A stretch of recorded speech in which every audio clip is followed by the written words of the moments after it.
They see what you're doing and they're threatened by it a little bit. When somebody may wonder if maybe they could change like this, when you eat a certain way, it's not you speaking. I really am a big believer in this. It's your attachments and your love and your habits and your level of addiction and becoming your belief system.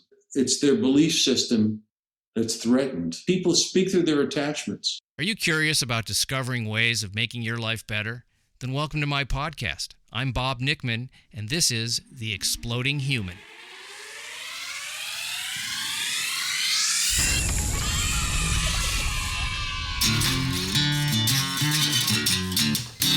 Listen in while I talk with all kinds of people in the fields of personal growth, health and healing, alternative therapies, psychology, spirituality, environment, and the future. I'm looking for those answers that make life better for everyone. You'll meet cutting-edge practitioners, doctors, artists, filmmakers, business people, and those who have overcome challenges. The brave, the curious, anyone who is out there helping us humans to explore, expand, and explode.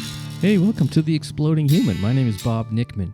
My guest today is my old friend, comedian Steve Mitteman, and we're going to be talking about his long struggle with overeating and unhealthy foods to one of vibrant health. But first, I'd like to invite you to visit my website, theexplodinghuman.com. Over there, you can listen to episodes, read synopses, see photos of my guests.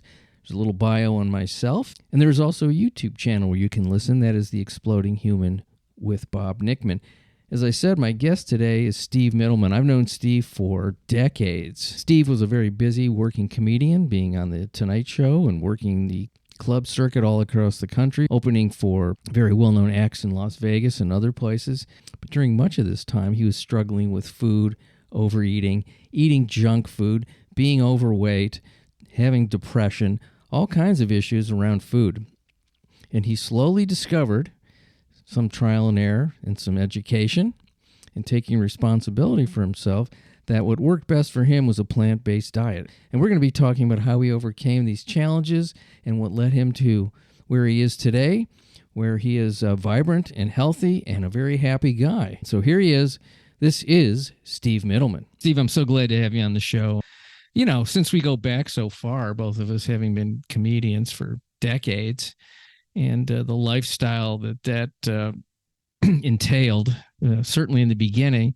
And both of us kind of went on these parallel but separate paths to getting as healthy as we could over time. And so I want to talk about that. And certainly, and I know a lot of people that in some of the entertainment fields, it's a tough thing to sort of balance that life with a life of living healthy, and because you're working at night and you're in nightclubs and you're traveling, it's difficult. So tell me about what happened with you, because I know, like, when I first met you, gosh, it must have been in the 80s. I was a chunkier. You were a big fella, not in the best shape. I was a chunky candies when I was a kid. Man, if you got one of those in your Halloween bag, man, Chunkies were great. They were unbelievable. Who was the spokesman that said, "What a chunk of chocolate"? A little trivia there. I do not remember that. Okay, it was the great Arnold Stang. Oh yeah, he was. Yeah, I kind of looked a little Arnold Stangish when I started. Actually, he had a weak chin. I had a really weak chin, and so we kind of overlapped on the weak chin brotherhood, I think. But yeah, I kind of remember now. I can picture it. But so when I started in comedy, it was really nice. I was started in New York to Catch the Improv and the Comic Strip and the Comedy Cellar. And if you did a set, they fed you. But if they liked you, they fed you even if you didn't do a set. And if you did 2 clubs a night, that was 2 burgers and fries and all the soda you wanted. And, when I started, my dad had a severe stroke.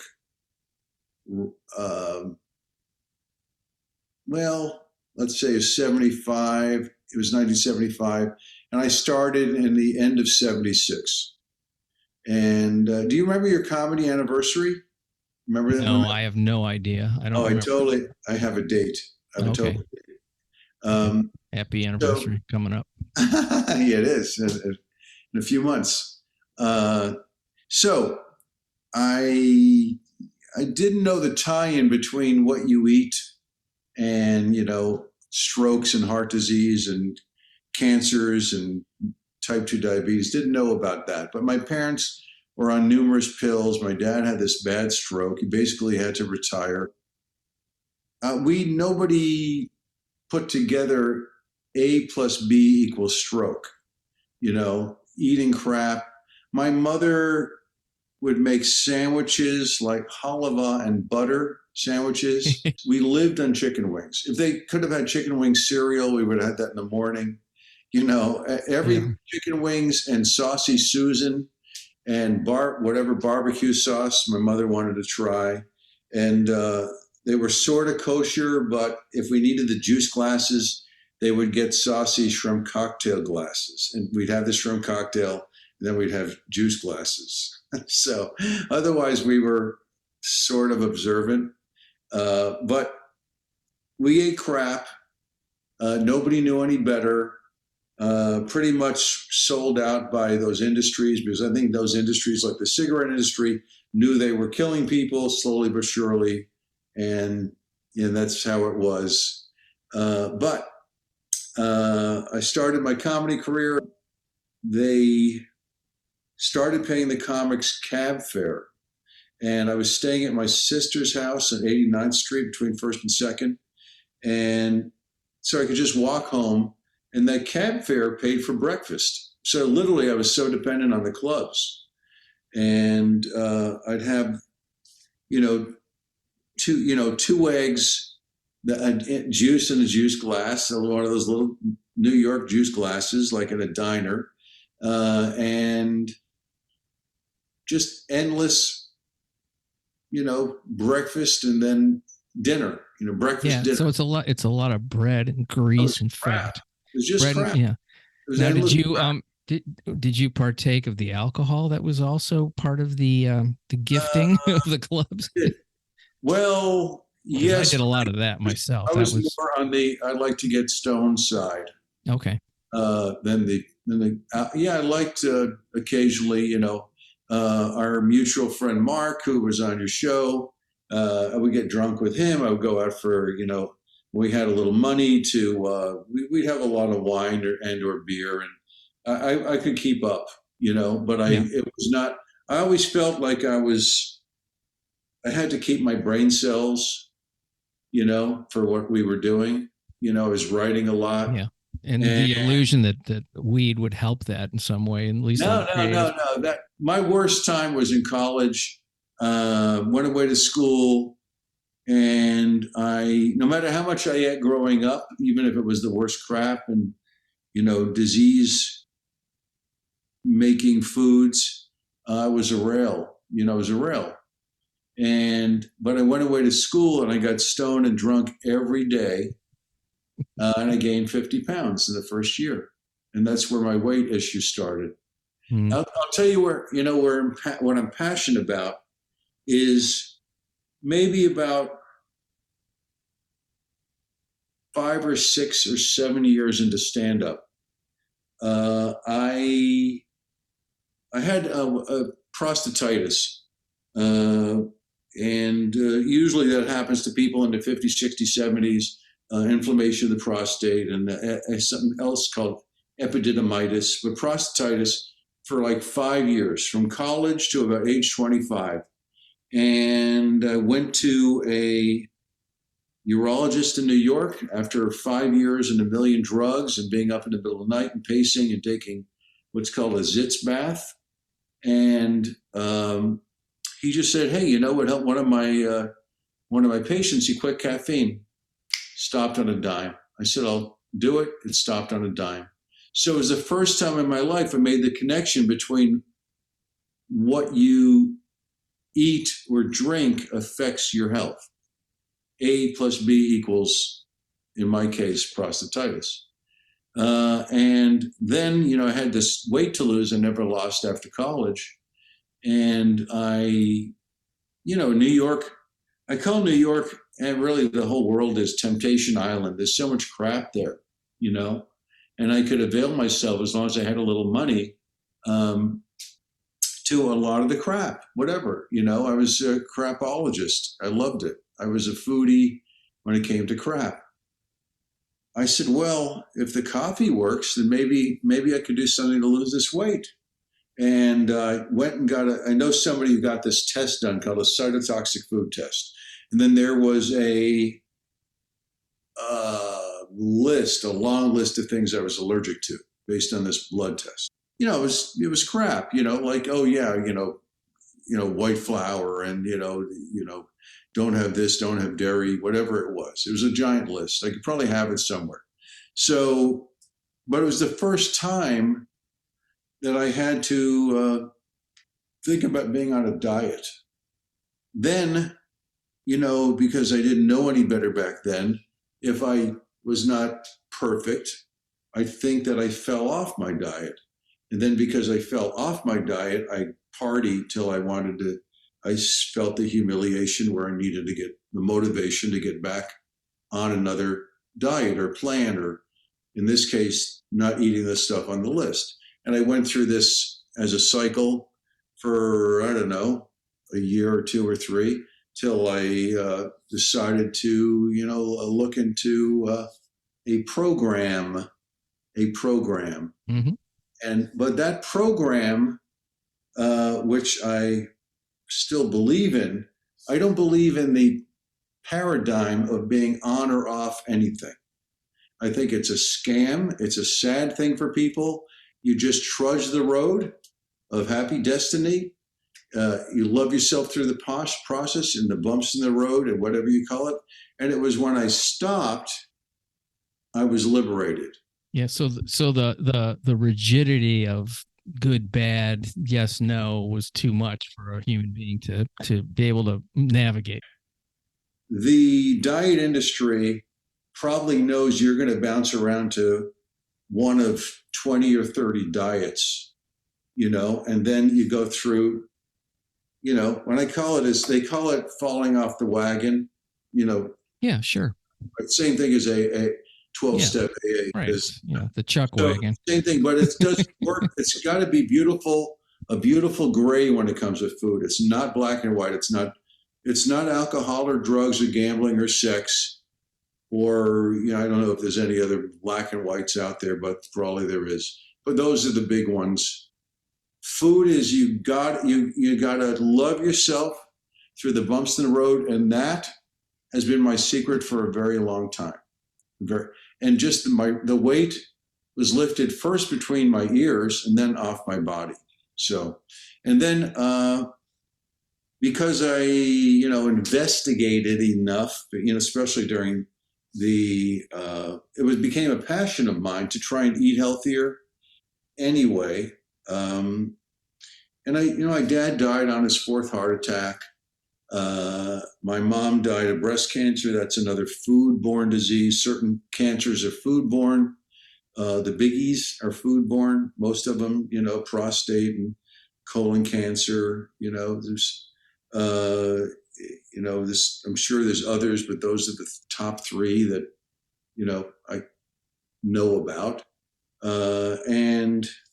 or remember at the moment. So I just try to eat healthier slowly but surely. But I'll tell you how severe a disease I developed while working on trying to be healthier and working on a program.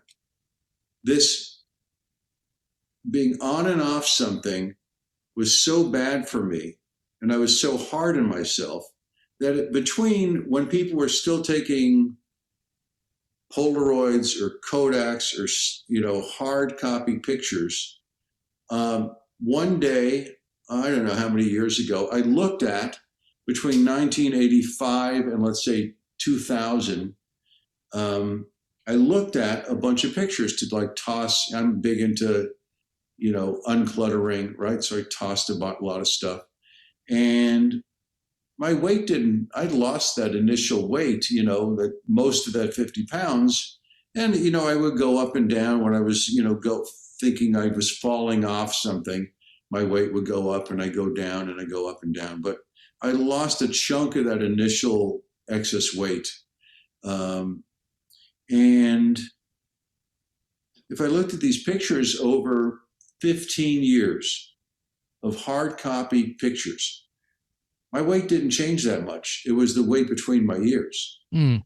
And the thing that changed dramatically was, I'd left that program after 14 years. And I said, I'm not going to fall off anything ever again. Not in this food category. I'm not going to fall off another thing ever. And I have hit my bumps in the road. But the peace of mind, like I said, between the ears is remarkable. When I hear people say, oh, I had an extra handful of pistachio nuts, I'm going to start over. I cringe. It's a lesson I learned. They got to learn it for them. But the truth is, because we have all this temptation, salt, oil, sugar, flour, fried, alcohol, and among other things, that people should give themselves a break, especially in the food category. Give yourself a break because it's all around us. The best thing you can do is not have it in your environment. If you have an issue, especially around eating and eating certain things and maybe processed things or fattening things, if somebody can't stop eating avocados or coconut or peanut butter, don't have it around. Don't have it in the house. It's like a no-brainer. So start with your own environment, and if you can eat as much as you can, eat real foods. For the most part, I eat whole foods. If I screw up, I don't beat myself up, and I exercise and I meditate, and I have some kind of community that I like to connect with. And all those make for better communication, a more compassionate soul on the planet. I'm now plant-based the last 14 to 15 years. And I did it, first I was in a Jack in the Box across from my son, and it was like 13 years ago, and I had my, double bacon cheeseburger, and he was eating something similar, and fries. And then I had to have the whole package. It was never just one thing.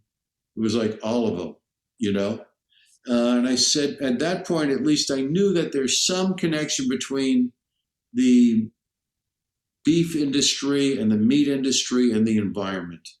And I couldn't sit opposite him and think what I'm eating is going to affect his future, maybe even the near future. And that's basically when I stopped eating animal products. So you could become, they say for 3 reasons people become plant-based: for their health, for the environment, and to not harm the animals. So the animals were sort of like last on my list, but I knew I wanted to be healthy. I didn't want to replicate cancer and heart disease. They say genetics loads the gun, but lifestyle pulls the trigger. I didn't want to pull the trigger on my own, so I stopped eating animal products. It wasn't, it was, over the decades, I ate less and less animal products. But, speaking of early comedy days, the first time it was, I don't know if it was Resorts or another hotel in Las Vegas. I had really good agents at ICM, and I opened up for Al Martino, who played Johnny Fontaine in Godfather. So they said, eat wherever you want. There were like 5 5-star restaurants in the place. Yeah. And I did well, I had to do whatever, 12, 15 minutes. And then he did his thing. And I got, a week later, I got a letter sent to me from my agent at ICM going, hey, they really liked you, but we got this letter from them that you really overdid it on the food. So, it's like, wow. Imagine I was so like, oh my God. Embarrassing too. Huh? It's embarrassing. Very embarrassing. But I did end up working there a number of times in other places and obviously opening up for people. But it was like, my friends used to nickname me Binge Man. When you were traveling at this point, as you decided to change your lifestyle in terms of your food, what were some of the challenges? For example, you finish a gig and it's 10 p.m. to midnight or something, and you're wide awake because you've just performed, and people are going out. They're going out. They're going to eat. They're going to do something. How did you what did you do? Did you bring food? Were you taking supplements? Tell me what transpired there. I'd say, I bet you easily, and I'm not going for sainthood here, but easily I've got salads from 50 to 100 Whole Foods around the country. It's like saying, hey, give half your money that you're earning back to Whole Foods. But I bet you I've done so much of that, or I'll pick something up I'm going to eat later. Yes, I transitioned, let's say 15 years ago, to doing corporate gigs and one-nighters and private parties, and then I became an auctioneer the last, let's say, about 15 years. So those are one-nighters, and it's better than doing clubs. Sometimes I'll overdo it with Cliff Bars, or sometimes I'll have fruit in the hotel, or I would get low salt, hopefully air fried popcorn or something. That's a challenge for me, is like the late night drive home, and like I got to get gas, and like what do I do? And I'll get nuts. I'll get a bag of trail mix, and one of those little bottles of Martinelli's, things like that, in a gas station, convenience store. It's challenging. How have you, and how do you continue to select the types of things that work for you? Have you ever gone to a nutritionist or a functional medicine doctor? Have you supplements? Do you do anything like that? Trust them. No, don't trust them. I don't trust. Most nutritionists could say, have lean, skinless chicken. I'm going to look at them like, what are you, crazy? That doesn't work for you. It doesn't work for humans. It doesn't work for humans. I mean, it may work for you, but generally we have explosive cancer. We have explosive heart disease. We're generally sold out. It doesn't work for the chicken. The last thing on my list was feeling anything, like I said, for the chickens or the cows or the pigs. And then now suddenly I'm become a what's called a compassionate person, around this area. Yeah, it's an interesting thing, because I recently had a couple of guys on that were espousing and teach the carnivore diet, and it's the complete opposite of this. It's an amazing thing, the results that they've had, as they say, for themselves. Yeah. It's undeniable for considering they were one guy was in particular a decades-long hardcore vegetarian, and he got really sick. So could have been done. Yeah, I'm now a decade and a half. Yeah, so it's interesting because there's so and I'm wondering about, because you mentioned genetics. Yeah, I'm wondering what that piece is. If being a carnivore actually works for some people and other people it doesn't. If being a vegetarian, is there something in between? There's a lot of choices to make, and I'm on the side of what works for each person, but how I figure those things out, I'm still trying to figure some stuff out, because not everything works for me beyond a certain number of years. Oh, there's a site called nutritionfacts.org.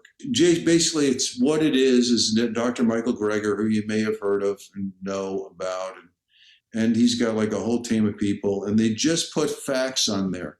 Think studies and, endless studies, not influenced by corporate. Yeah. Or any personal agenda. No interference. No interference. It's all, and to finish the point from before, genetics loads the gun, lifestyle pulls the trigger. Maybe I said that before. Yeah. So there's a lot of people that have gone, paleo or whatever you want to call it. Yeah, well, there's so many diets, paleo, keto. I look at it neutrally. I don't look at it totally as like, well, meat people are here, plant people are here. I look at it as like, what's the results? I've seen enough films, speakers, read enough books where I'd rather err on the side of caution and actually be remarkably conservative. It's crazy conservative to go, hey, I'm going to have my green smoothie. Usually I have a green smoothie once or twice a day just to make sure I have enough greens in me. In the very end, we have all the crazy environmental stuff going on that I don't want to give a penny to an industry that is just gobbling up money.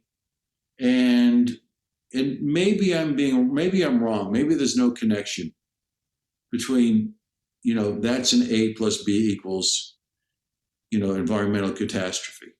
Okay. Maybe I'm wrong. Maybe we're all wrong that think like this. I'd rather go into conservative route with myself and toward the environment and try and pay it forward.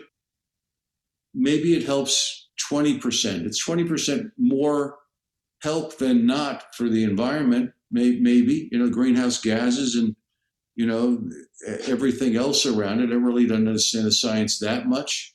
But I'd rather, the fourth reason that nobody talks about to sort of pay it forward, to go plant-based, is you feel damn good feeling like you're contributing to the good of everybody. That's how I feel. That's my experience, and I'm not alone in that. Nobody talks about it, but I'm telling you, every day I just had a plant-based lunch, and every day I feel really good, bite by bite, that I'm not contributing to the mess that we're in. And generally, I'm not eating processed foods, so my head is clear, and I think I'm more compassionate because of all those reasons. But the fact that in our society, so many people have expanded and got sick, the answer is not the pill. The answer is lifestyle pulls the trigger. Yeah, well, it's there's certainly. I was talking to somebody about this a couple of weeks ago. How you remember when you were a kid in school? I'm talking about elementary school. Maybe there was one fat kid in the class. Maybe. Oh, I know. Yeah. Now, half the class. Yeah. Whatever. And I'm exaggerating probably, but maybe not so much. But that it just didn't exist. And certainly, I don't know how many medications you're taking as an adult. I'm almost 70. I know. I take a statin just to be safe. I take a statin. Okay, so I don't take anything. Good. Oh, great. So, that's rare. I guess most people are on, at our age, are on multiple medications. It's very sad stuff. And who's to say what the effects of those medications in combination are doing to people in terms of their brain activity? I don't really know. I don't like the idea of the quick fix. I don't, some of the food stuff actually started when you look at the 50s and 60s with convenience foods, frozen vegetables and prepared meals and TV dinners. And then you got the drive-thrus, which is all just total crap. And it's so cheap and so available that the temptation is, it's just, you live on that stuff when you don't know any better. And it is a little bit of extra work and mindfulness and responsibility to do the kind of thing that you're talking about. And it's, when you add the difficulty and for people to make a living and the stress of just making ends meet, it's a vicious cycle. The truth is, you can live cheaper on whole foods than on animal products. You also will have probably less visits to the doctor, and urgent care. As a kid, I missed 80 to 90% of the third grade because I was having dairy and crappy foods. And I somehow passed. I was fifth grade. Somehow I got moved up to sixth grade. I don't know how, but I did. But I was, I had bronchial pneumonia. I was in bed. I had, hot water bottles on both ears and, lying in bed for about a year. And I was a kid who liked to play sports, every second I could to get out of the house alone. And I don't know how I did it, but, and each day, many meals during the day, I was eating the thing that potentially got me the bronchial pneumonia or elongated the bronchial pneumonia. And nobody knew any better, but now they do. At least there's been an explosion in non-dairy milk. But then, okay, so if you don't agree with not eating meat as a lifestyle, up the whole foods. Crowd out the meat. If meat has to be 3/4 of your plate, cut it down to a third or a quarter of your plate. Crowd it out with whole foods, whatever you like. If you like Brussels sprouts, eat more Brussels sprouts. You like asparagus, eat more asparagus. You like kale or spinach or whatever, or, rice or potatoes. Crowd out the crap with whole foods as much as you can. Yeah. What's interesting about those kinds of whole foods, particularly vegetables, can't overeat them. You go, oh, I got to have more broccoli. You eat the amount that you like, and that's what it is. And you're you're full, you're satisfied. You don't have the cravings, but you change that to potato chips or ice cream or even, good barbecue. I mean, you have those situations, and I'm sure you have, where you eat something, your stomach's full, but your mouth is still wanting more. Did you encounter people maybe making fun of you for eating healthy? Did you ever get that? Yeah, of course. Yeah. Yeah. That's an interesting thing. But you get called, I haven't had this in a long time, but people used to, oh, you're a health nut. It's like, well, no, I'm a health sane. It doesn't make sense to, why is that nutty? To be, because I'm not talking about even being rigid. It's like, I'm not going to, I'm not going to pull into this fast food place and eat shit. I'm just not going to do it. Well, they see what you're doing and they're threatened by it a little bit. When somebody may wonder if maybe they could change like this, when you eat a certain way, it's not you speaking. I really am a big believer in this. It's your attachments and your love and your habits and your level of addiction and becoming your belief system. It's their belief system that's threatened. People speak through their attachments. I always wonder when and if I'm doing that, and am I realizing it, or am I just where am I doing that? Because I think we all do it up to a point. I kind of freak out sometimes when I go, how you come out of a certain period of time and go, what the hell was I thinking? And I go, well, am I doing that now with something else? Because I just did it then. But it's good that you want to explore that, actually. It's some people don't explore anything ever. They just follow the cultural norms. Yeah. There's almost a race of big people. I did a corporate gig for, I think it was New York Hospital. It was cardiology. They were honoring the guy that hired me. And again, this is to mainly cardiologists in the audience. And he was out of shape, by the way. And he said, what's going to destroy your country? He said, having to pay for all the type 2 diabetes. you will be bankrupt by like 2050. And I hate to be negative or think about that. I'm quoting him. I hope otherwise. But we are on a bad track. So if you get somebody like me that sort of sounds passionate, I am passionate about people being healthy. And I think, again, we should all be healthy. Otherwise, we're sold out by some scenario somewhere. Well, there's a lot of money pulling strings. One of the good things I like about doing this podcast is I get people on that talk about this very thing. Almost everyone does. That's in any kind of health, alternative health, body, mind, spirit kind of world. They're all people that question the status quo, and they see it. It's very clear to them that there's things going on with money and corporate power that are controlling everything from the media on down to the pharmaceutical companies and all those things that are so powerful and so pervasive and so ingrained in the society that it's really a certain niche of people that are left and that are trying to change all that. And, I appreciate you coming on the show to talk about that, because, you're not, you're just a guy. I mean, you're a comedian, but you're just a guy that's living a life who's thought this through. You're not in the field of health. You're not promoting anything. You're just talking about what you did to change yourself.